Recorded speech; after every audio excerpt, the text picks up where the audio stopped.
ఈరోజు deputy CM అంటే ఒక హీరోగా, ఒక రియల్ వ్యక్తిగా, ఒక మానవతావాదిగా ఒక పవన్ కళ్యాణ్ గారిని చూసినప్పుడు ఆయన ఓడిపోయినప్పుడు, ఆ 2 సార్లు ఓడిపోయినప్పుడు, తర్వాత గెలిచినప్పుడు ఎన్నో అంటే ప్రత్యర్థుల నుంచి, అపోజిషన్ పార్టీస్ నుంచి కానీ, సోషల్ మీడియాలో కానీ అంటే ఎన్నో నెగిటివిటీస్, వాళ్ళ ఫ్యామిలీ మెంబర్స్ని తిట్టారు, ఆయన్ని తిట్టారు, పర్సనల్గా టార్గెట్ చేశారు. ఇవన్నీ చూసినప్పుడు మీకు ఏమనిపించేది ఆ టైంలో?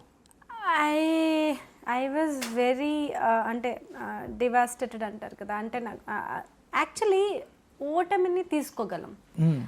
ఇప్పుడు మనం మనం కాంటెస్ట్ చేస్తున్నప్పుడు, ఒక కాంపిటీషన్కి వెళ్ళినప్పుడు ఈక్వల్ ఛాన్సెస్ 50% నెగ్గడానికి, 50% ఓడిపోవడానికి ఉంటుంది. మీకు ఎంత స్ట్రెంగ్త్ ఉన్నా, మీరు ఎంత గొప్పవారైనా దానికి ప్రిపేర్ అయ్యే ఎవరైనా కాంపిటీషన్కి వెళ్తారు. మేము యాజ్ అభిమానులు, ఫ్యాన్స్, ఫాలోవర్స్, మేము కూడా ఓడిపోతే పర్లేదులే అని ప్రిపేర్ అవుతాం. నెగిటివ్ కామెంట్స్, ఓడిపోవడం ప్రాబ్లం కాదు అక్కడ. ఓడిపోవడాన్ని అలుసుగా తీసుకొని ఒక ఒక ఒక ఒక గాలి దుమారం లాగా దుమ్మెత్తిపోయడం, ఇలాగ పర్సనల్ అటాక్ చేయడం, ఆయన్ని అంటే ఆయన ఆయన ఆయన ఆయన యాక్టివిటీస్ స్తంభించిపోయేలాగా ఆయన్ని లాక్ చేయటం, ఆయన ఎమోషనల్గా టార్గెట్ చేయటం, ఆయన ఎప్పటికీ కదిలి రావట్లేదు, రియాక్ట్ అవ్వట్లేదని ఇంకా ఫ్యామిలీ జోలికి వెళ్ళడం, ఇంట్లో ఉన్న లేడీస్ గురించి మాట్లాడడం, these are all over too much off. అంటే అంటారు చూడండి, దేవుడు కూడా లెక్క పెడతాడు, కౌంట్ చేస్తాడు. 1 తప్పు, 2 తప్పులు, 3 తప్పులు, 100వ తప్పు అని ఉంటుంది కదా, అప్పుడు ఒకటి పడుతుంది మీకు. అట్లా కళ్యాణ్ గారు కూడా ఆయన సహనానికి చాలా తప్పులు ఆయన చూస్తూ వచ్చారు. కానీ మేము బీయింగ్ ఫ్యాన్స్, ఈయన ఎందుకు రియాక్ట్ అవ్వట్లేదు, వీళ్ళ మీద ఎందుకు పోలీస్ కేసు వేయలేదు, వీళ్ళ మీద ఎందుకు ఇది చేయలేదు, అది చేయలేదు, why this nonsense is happening, why everybody is easy target. Kalyan గారు ఎందుకు అంత ఈజీ టార్గెట్గా ఉన్నారు, మీకు అంత చులకనగా ఉన్నారు? మీరేమన్నా ఆయన ఏమన్నా పైకి తీసుకొచ్చారా, లేకపోతే మీకేమైనా ఆయన ఏమైనా అన్యాయం చేశాడా, లేకపోతే ఆయన ఏమైనా సంఘ విద్రోహ చర్యలు ఏమైనా చేశారా? లైక్ మీరు చూస్తుంటే ఎవ్రీ మూవీ, ఖుషీ మూవీ నుంచి ఆయన దేశభక్తే చాటుకున్నారు. ఒక పాటలో కానీ, ఒక మాటలో కానీ, ఈవెన్ ఆయన ఒక సీన్లో కూడా ఎంతో కొంత అమ్మాయిలు ప్రతి చోట ఒక మెసేజ్ ఇచ్చేవారు, అమ్మాయిల్ని గౌరవించాలి, you have to focus on your career and పేట్రియాటిజంగా. ఇవన్నీ ఆయన భావాలు.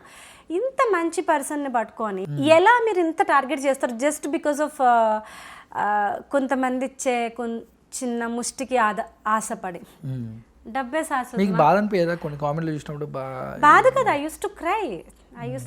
నేనైతే అప్పుడు ఇన్స్టాగ్రామ్ వచ్చిన కొత్తల్లో ఫస్ట్లో అయితే ప్రతి దరిద్రమైన మెసేజ్కి రిప్లైలు కొడుతూ, షేర్ చేస్తూ, కరెక్ట్ లాజికల్ ఆన్సర్స్ ఇస్తూ బిజీగా ఉన్నాను చాలా. అప్పుడు పవనిజం అనే గ్రూప్స్ ఉండేవి. ఆయన మీద ఎవరు కామెంట్ పెట్టి మీరు రిప్లై ఇచ్చేవాళ్ళు? రిప్లై కాదు, వాడిని దెబ్బలాడేదాన్ని పబ్లిక్గా. రిప్లై కాదు అసలు, ఇంకా ఒక రేంజ్లో వాడు తల ఎక్కడ పెట్టుకోవాలో తెలీదు. బట్ వెరీ పార్లమెంటరీ లాంగ్వేజ్లో, నీకు బుద్ధి ఉందా, నువ్వు మనిషివేనా అన్నట్టుగా ఐ యూస్ టు రెస్పాండ్.